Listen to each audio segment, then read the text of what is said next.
Caught my GF getting double teamed by two guys. I try to kill myself.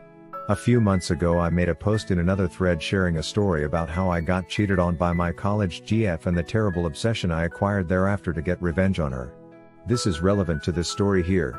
However, in this story I am about to share is a story that took place years after Lisa, my cheating college ex-GF. I got in another relationship and got cheated on again. But this time I didn't get revenge, but rather I just walked away. My revenge story in the other thread is a story of what not to do after getting cheated on, and this will be one of how I learned from my past and tried to do the right thing this time, even though it was incredibly difficult.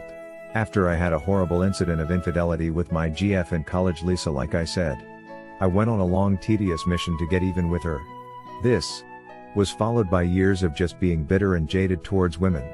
After college, I went down to Central America, where I pretty much spent years just doing and selling drugs, never considering getting into a relationship or allowing myself to get vulnerable with another woman.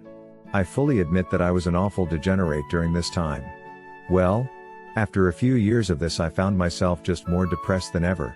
The drugs weren't working anymore. I grew tired of having these face value shallow and temporary relationships with women. I decided to drop everything I was doing in Central America and come back to the United States. I called an old friend and made arrangements to move into his place temporarily until I got back on my feet. When I moved back to the USA, I decided to quit my gnarly drug habit I had developed preceding my college breakup with Lisa. It wasn't easy, but I was fully committed to giving happiness another shot. I also decided to give dating another chance. I had begun to feel pathetic that I was giving up on finding someone special just because some girl in college broke my heart by cheating on me. A couple months after moving into my friend's place, I had been on a few good dates with women in the area and started opening back up to the idea of allowing myself to grow close with a woman again. One day I met this girl on a dating app. We will call her Kate. Kate was 25 and I was 23, who I just absolutely fell head over heels for. She had that burgundy red hair that wasn't orange but almost more of a fluorescent but natural red. She had a 3-year-old son who honestly I loved and looked kinda just like me. Kate had just gotten out of a terribly abusive marriage and was in a very similar position as me. She also just went through a period of grief and a bad drug habit. She had just cleaned herself up and was ready to try dating again. This worked well for both us because we both completely understood each other's emotional state and were able to allow one another to proceed slowly and not expect too much out of each other. We both had fears of commitment and trust issues and were still a little emotionally fragile due to our past relationships and drug habits. Besides this, we had so many things in common. Kate even said she felt like she was dating the male version of herself and she liked it because we allowed each other to be completely authentic. As the months rolled on, we grew closer and closer. Me and her son got along and he even called me dad. He was too young to remember his biological father and I was the only other father role he's ever had in his life. The day I taught him how to pee standing up on a tree sealed the deal for me, and he was my son from that point on. I got a job at a finance firm and Kate worked at a nightclub. Things were going well and we moved into an apartment together. Bought a car together and were in the process of trying to buy a house. We were going to get married and have a kid of our own. We only smoked weed occasionally and felt like we had fully recovered from our past drug addictions and emotional wreckage. We both crawled out of the depths of real darkness and found some peace and happiness together. Or so I thought. Me and Kate never had any jealousy or suspicions with each other. We fully trusted each other. We never went through each other's phones and we knew each other passwords and login info to everything, so we never had any issues around trust with one another. Until this happened. Typically, I would get up early in the morning before I got ready for work to walk Kate into the apartment from the parking lot because she wouldn't get home until after 3 or 4 a.m. in the morning from work, and it was a bit of a sketchy walk. The club typically was only open until 2 a.m. most days, but recently started staying open until 4 most nights of the week. Or so Kate told me. One morning Kate said she was leaving work a little later because she had to drop a friend off at her house. She told me this only like 5 minutes before she would ordinarily arrive home. It usually took her about 35 minutes to get home from work, so I found it a bit odd that she told me so last second, and I knew where her friend lived, so it may have only taken an extra 5 minutes to drop her off on the way to our place. She ends up getting home about an hour later than usual and something seemed a bit off. She looked high. Not on weed. But it struck me as if she was on coke. Or Molly. I briefly confronted her about this, but she brushed it off quickly and said she was late because her friend's car broke down and they tried to get it fixed but couldn't. That's why it took so long to get home. This was the first time in almost a year that anything like this happened, so I quickly pushed down my suspicions and chalked it up as me being a bit paranoid because of my past experience with infidelity and dishonesty. I told myself Kate would never do anything sketchy. She had been through the same thing I went through and she knew in full detail my story about my last relationship. She would never do anything like that to me. Especially since it happened to her too. I wasn't even that suspicious of her cheating or anything. I was more suspicious that she was doing hard drugs again. Slowly but surely incidents like this started happening more frequently. First like once a month and eventually led all the way up to happening almost every week. There was a few nights where I was almost positive she was high on drugs and we fought about it. She finally admitted one day that I thought she was high. That she did half a line of coke once. Because she was tired and needed a pick-me-up to get through work, but that was all she did. At this point, she was coming home at 5, 6 or even 7 a.m. some mornings regularly. Her club closed at 2 or at 4 a.m. depending on what day of the week it was. She always had excuses like the car wouldn't start. She would go to her friend's house after work to smoke weed, or she went to a Waffle House with some of her co-workers after their shifts. But then, one morning, her text messages seemed severely suspicious. She wouldn't respond promptly. And it really seemed like she was forcing herself to sound genuine when texting me. She was doing the "I am going to be home a little late" dance with me again. But this time it really dragged on. She told me she was on her way at 6 a.m. 2 hours after the club closed. So at 6:30 I went outside to the parking lot to walk her in. When she arrived, it was snowing heavily outside. There was a blizzard going through the area. About an hour goes by and I hear nothing from her. I text and call her over and over. She doesn't answer the phone, but I get a message from her saying she's almost home. Another hour goes by before she finally pulls up into the parking lot. The time was 9:30 a.m. I had to call out from work because I couldn't leave her son home alone. I usually left for work at 7:30. I am completely covered head to toe in snow. I walk up to the car and I open her door. Kate looks at me like she had seen a ghost. And she begins rambling nervously and almost incoherently. She said she got pulled over but was let go without a ticket. The car ran out of gas, so she had to stop to fill up. Her friend was having a mental breakdown, so she stayed with her for a while to help her after work. She even started blaming me for things like saying she wouldn't have gotten pulled over if I got the registration done sooner. Yada yada yada. Thing is, she could have told me this by texting me or calling me at any point during all of this. It was all very suspicious. The whole time she won't shut up, giving me very inconsistent stories while we were on our walk into the apartment. I can't help but notice how dilated her pupils are and how she is visibly grinding her teeth. Obviously, I was very angry at this point. But I was so exhausted and cold from standing outside for hours and worrying about her. I temporarily let it go and tried to distract myself with some video games. I was convinced she was doing cocaine at work or after work. What else was she up to? Who was she doing cocaine with? Just her coworkers and friends. Is she doing other drugs? Was she cheating? I was only mildly worried that she was cheating. I was more concerned about her drug use. We both had our runs in the past with them. Hence why we only smoked weed nowadays and occasionally had a drink. We weren't sober or anything like people in a 12-step program, but we tried to keep it very mellow. Her lying about the drugs was even more concerning to me than the actual drug use. Because it was triggering my trauma from my ex Lisa, who lied to me and cheated on me in college. I literally was at the point where I didn't even care if she did the drugs, I just wanted her to be honest with me. I couldn't stand the thought of being in another relationship where my GF was lying to me about anything. My mind began to spiral. I felt completely betrayed. Me and Kate helped build each other back up after our tumultuous pasts, and now we wonderful lives. I never thought she would lie to me about anything. We had such an open book, trustworthy relationship, and we never experienced any problems with this type of stuff before. I got obsessed with trying to find out if she was lying about the drugs. I needed undeniable proof. The next day when she left for work, I tore up the house looking for something. I had no idea what I was looking for. A bag of coke. Some pills maybe. I went through every drawer, every nook and cranny of every piece of furniture, coat pocket, on top of the cabinets. Anywhere she could hide something. I found nothing. I tried to convince myself I was just being paranoid. My PTSD and insecurities about my past relationship were triggering me, and I was just getting obsessive with trying to find something that wasn't there. I decided I would stop trying to find out if she was lying, because if I was wrong, my behavior could ruin a good relationship. I thought Kate would never lie to me, or even worse, cheat on me. She had a horrible experience with her ex-husband cheating on her while she was pregnant, and he also hid a drug problem from her. So I couldn't imagine her doing the same thing to me that her ex-husband did to her. So I let things go. She came home at normal times again for a while. This calmed me down a lot. I began to feel bad for my paranoia. Until one night, I am at a local pool hall playing at a table with a random guy, we will call him Jerry. And while me and Jerry are chatting, I mention that my girlfriend works at the club's name. Jerry's sister Sarah was hanging out with us while we played pool. Said she worked at the same club a couple of months ago. I asked her if she knew Kate, and she said she did, but they weren't really that close. They mostly knew each other in passing. I then expressed that I wished Kate had a day job where we could be home together more at night when I got off work. I tell Sarah that since the club typically closes at 4, I would only see Kate for about an hour or two before I left for work in the morning.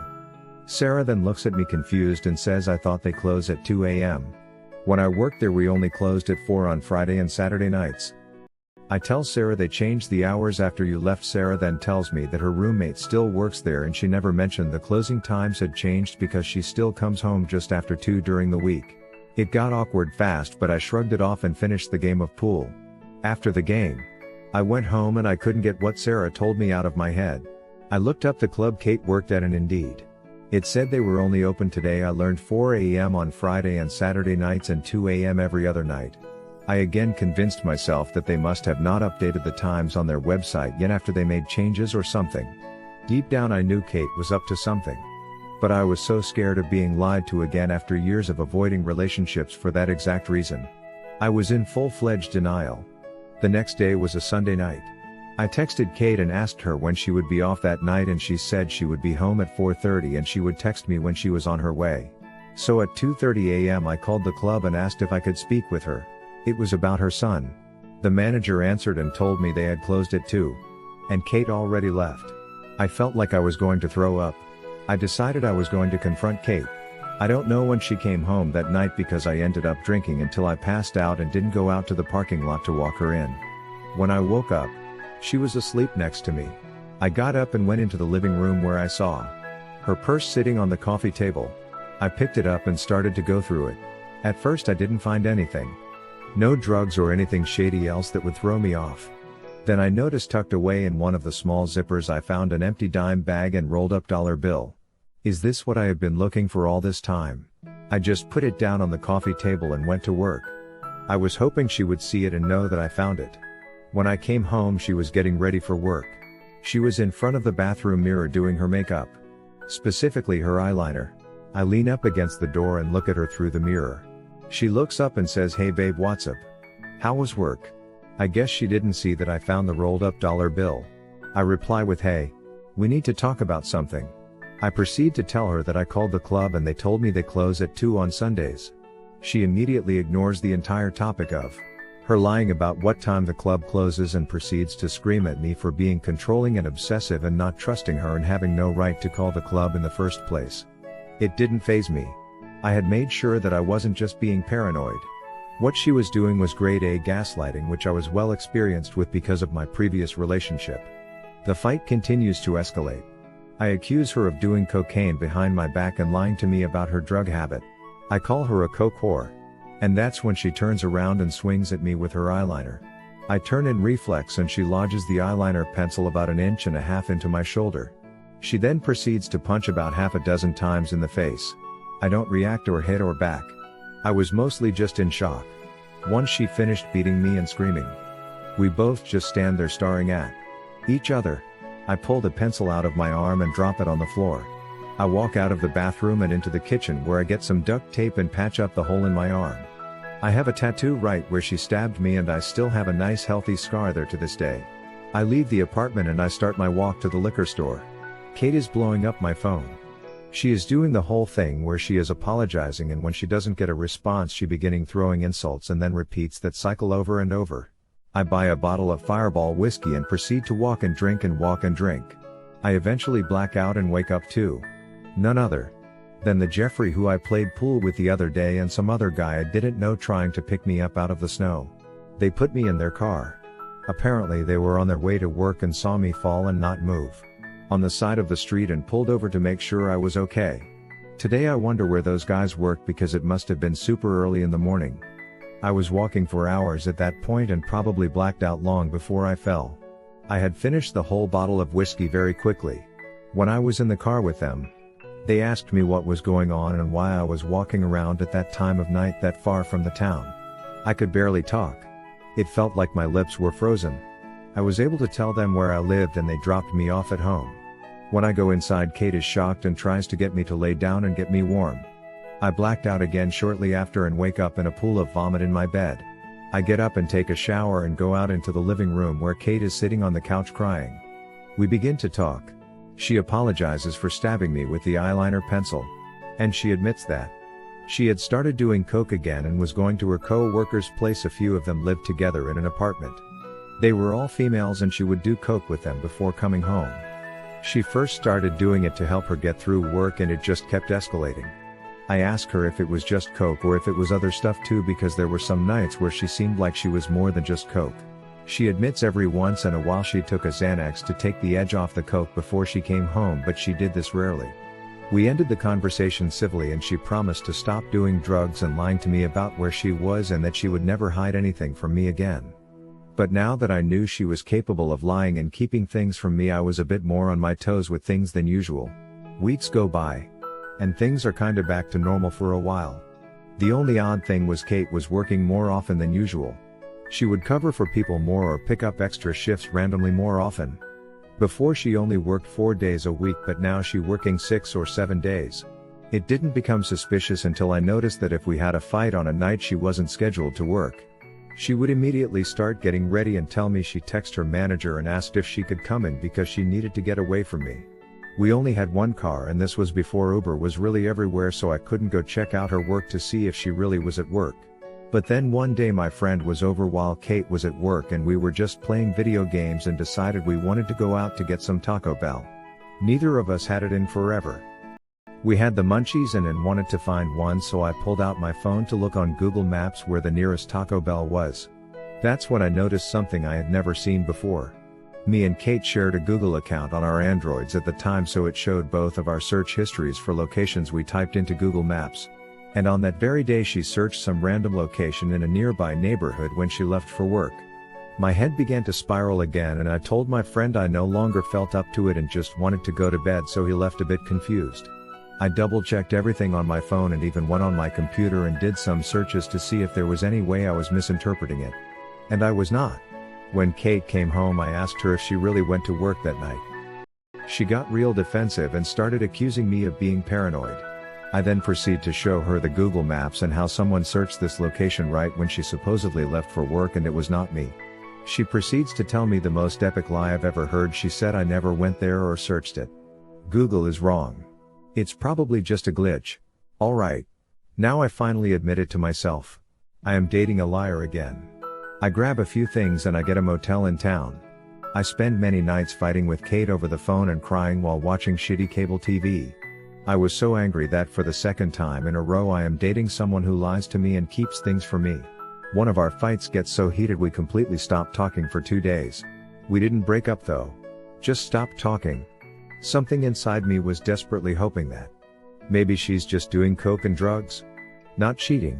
But I am super suspicious that she is cheating at this point and I couldn't let go of it. After a couple nights in the motel, I had convinced myself Kate isn't cheating. She was just back into her drug addiction. And I need to help her get out of it. I know firsthand what drug addiction can do to someone, as it did to me once. I decide to reconcile with her. It was later at night and I knew she would be back home in a few hours and I would meet her in the parking lot with some flowers or something. I borrowed a friend's car, went to the shop and bought some flowers and headed home. I park in the parking lot and begin to wait for Kate to get home. At around 2:45 a.m. I see our car drive up to the parking lot. But I see someone in the passenger seat. It was Kate. She wasn't driving. She was sitting in the passenger seat. There was a man I didn't know driving my car. I just laid low and watched when this random dude that didn't know parked my car. I wasn't ready for what happened next.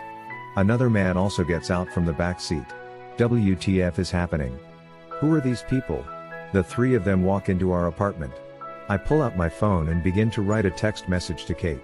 I tried to act like I didn't know anything so that I could see what she would say. Maybe these were just platonic friends and she had nothing to hide. I text her and ask her if she was home yet from work and if I could come over and we could talk things out. I told her I wanted to apologize for yelling and saying some hurtful things during our fights. I don't get any messages back for about 15 minutes and then I get a text from her saying, "I just got home. But I want some alone time. I do love you with all my heart, let's talk tomorrow." My heart was beating out my chest as I read the text. I banged my head on the steering wheel in rage while simultaneously crying. I get out of my car and decide to go inside and confront her. When I get to my apartment, the door is locked.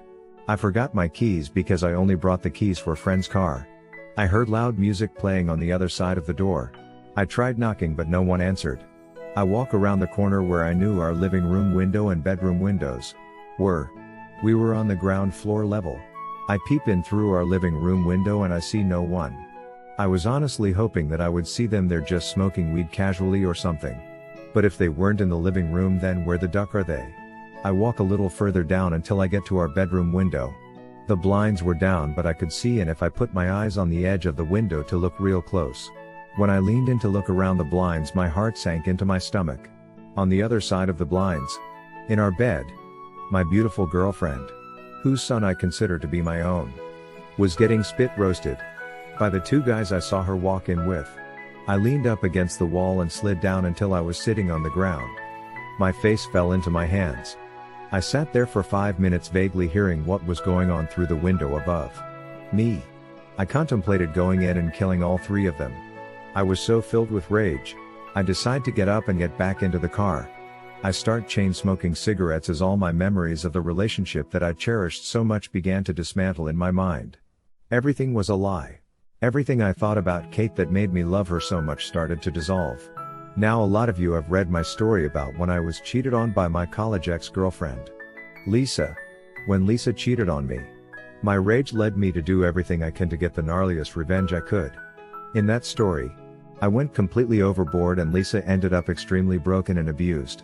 Now many years later, in my first relationship after Lisa, I am in the same position. But worse. This time, however, I decide not to get revenge on Kate as I did on Lisa. No.